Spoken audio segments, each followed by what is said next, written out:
Hotel hilltop হোটেলের ভিতরে আমরা আছি। এই হিলটপ হোটেলের ভিতরে সবাই যে যেখানে আছেন হিলটপ হোটেলের ভিতরে চলে আসেন। এটা রেস্টুরেন্টে আমরা আছি, ঠিক আছে? আমি চলে আসেন। এই যে আমাদের জসিম ভাই, রশিদ ভাই এবং ইয়ে আছে, আসেন।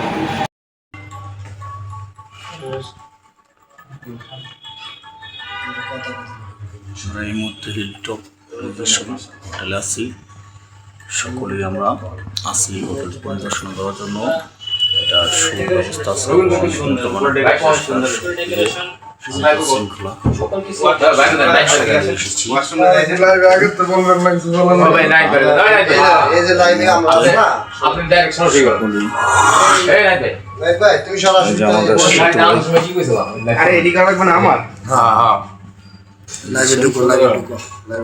ওয়াশরুম, এটা নিয়ে আসার দরকার ছিল আবার শুরু হয়ে যাবে। এই যে বেড, ভাই একটু বসো। তোমার বেড দেখেন। সবাই বুঝি গিয়ে আমি কথা বলে দিই।